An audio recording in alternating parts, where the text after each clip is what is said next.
This is the Hyundai Grand i10 and I'll review this car today.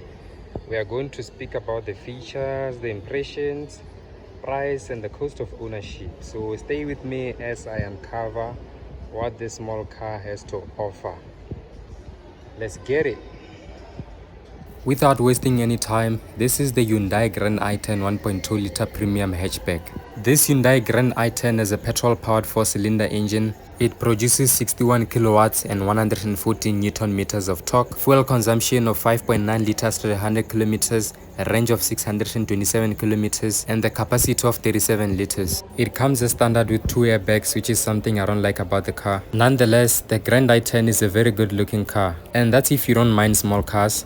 Also, it is important to note that in this segment, the Grand i10 is competing with the likes of Suzuki Swift, Kia Picanto, Toyota Starlet, Suzuki Baleno, Suzuki Celerio, Peugeot 108, Datsun Go, Renault Kwid, and a few more others in the same segment. The recently launched Suzuki Swift and the likes of Suzuki Baleno and Toyota Starlet are the toughest competitors in terms of sales in this segment.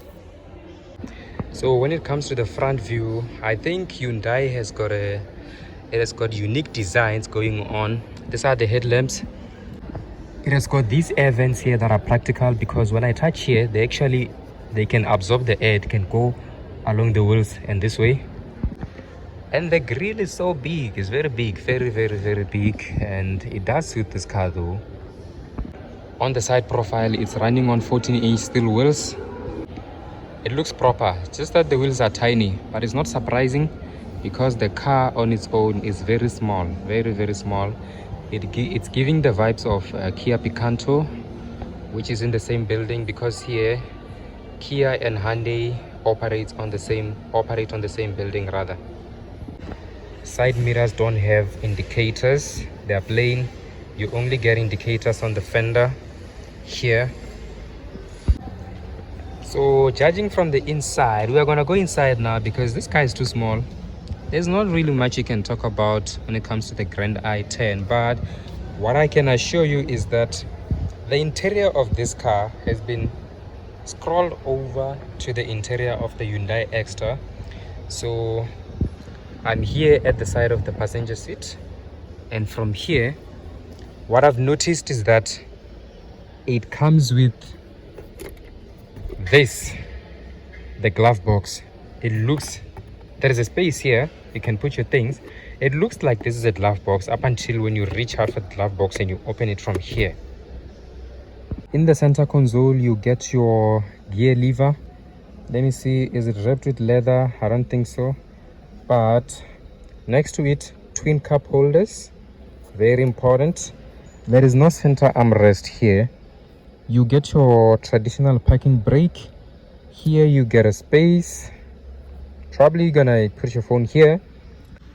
Here's a cell phone storage, one USB-C 12-volt socket, one USB-A port. Then here you've got your climate controls. As long as these climate controls are not here, then we are good to go. So when it comes to the built-in quality material on the dashboard, it's a bit plasticky here, There's no leather wrapped here all the way to the doors. It's very plasticky, very plasticky. But I think judging from the price of the car, of which you're going to speak about it later on, it does make sense why it doesn't have a premium feel inside of this car. But when it comes to the seats, rest assured they are very comfortable, very comfortable, because when I'm sitting here I can feel that they're a bit body huggy. Also, this is not leather, this is a cloth material. Leather is wrapped here on the side with red stitchings and a red line here going on all the way up until the end of the seat. I'm now seated at the driver's seat, and what I notice here is that it is comfortable. The steering wheel feel, this is not wrapped with leather, but it's okay. Doesn't have controls here, it has controls this side. And the overall view of the car, it looks cool. That's your speedometer there, and those are your air vents in a cool design. What do I think about this steering wheel design? Well, it's okay, it is okay. I don't think they should have done more than this, considering the price of the car, I repeat, and the size of the car also matters. There are a lot of things that you need to consider when you're looking or judging on the car's premium feel. There is no push button to start here. You use the traditional key. On the driver's door, these are your controls for windows. For the seat to move up, you need to use this. For the seats to go back and forth, there is something you use underneath. It's quite popular in old cars, so it doesn't have an electrically adjustable system for the seat. I am 172 centimeters tall, and in my driving position, this is the amount of leg room that I had. And when it comes to the headspace, it's not tight.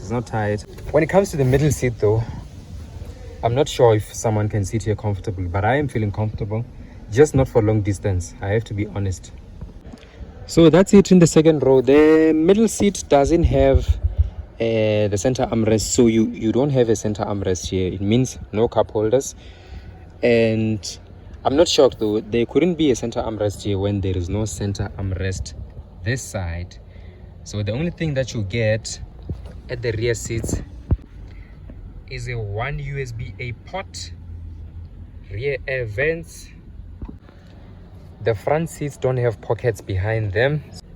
The material quality that they used on the doors, even to the back, it's a cheap plastic, as you can hear. So this is the Grand i10, as you can see. What does it look at the back?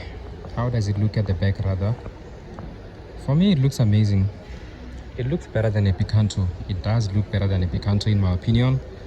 And I would choose this car over the Picanto any day, anytime. And am I impressed with the light bar? Of course I am. Things like these are trending nowadays. So what does it have in the boot? We are going to open the boot and find out about the boot space. Let's get it.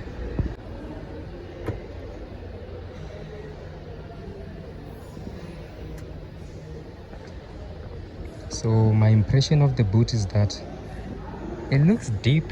It's deep for the car of this size. So you can fit in as much as things you want. This is a car for daily use and for weekend use. Definitely not for traveling long distances. But if you're using it daily for groceries, weekends, getaways with your friends or family, this is a go-to car. I also have to indicate here that it has a reversing camera. What is my impression of this car? It was a quick review, and I must say I don't like small cars, but if I had to choose between small cars, this one would be my favorite all the time over the Picanto. I don't like the Picanto's design. I love this one's design, so I'll choose this car any day, anytime.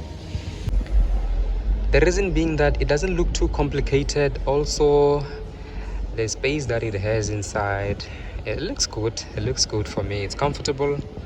The Picanto is comfortable as well. I'm making this key comparison because these are the smallest cars in my reach right now in the same dealership where I am.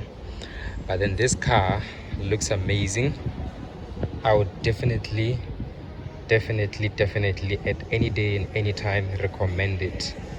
And that's it about the review of the Grand i10. Now it's time to tell you about the price and how much it will cost you to own this car. The one in display here, as I've said, is a 1.2 liter premium auto, and it is priced at 269,900 rands on finance in a period of 72 months with 0 deposit and 0 balloon payment at an interest rate of 12%. You're going to spend around 5,277 rands on monthly repayment. When it comes to insurance, I used my profile on the Naked Insurance website and they quoted me 1,293 rands per month with an excess fee of 7,500 rands. With the fuel tank being 37 liters, you're going to spend around 851 rands for fuel. All of these are bringing your cost of ownership to 7,421 rands a month. This is the money that you're approximately going to spend on the Grand i10 Premium Auto. If you think this is a bit too much for you on a small car, alternatively you can opt for the Grand i10 1-liter premium manual, which is priced at 224,900 rands in cash, whereby in a period of 72 months with 0 deposit and 0 balloon payment at an interest rate of 12%, you'll be spending a monthly repayment of 4,397 rands, which is around 900 rands lesser than the premium auto in installment, meaning your cost of ownership will be significantly less. If you have reached this far watching my review, thank you for watching. Please like the video. Let me know in the comments whether you think the Grand i10 is worth the money or not. Don't forget to subscribe so you are able to watch more of my car reviews that are coming on the channel. That's all from me for today. Until we meet in another video. Cheers.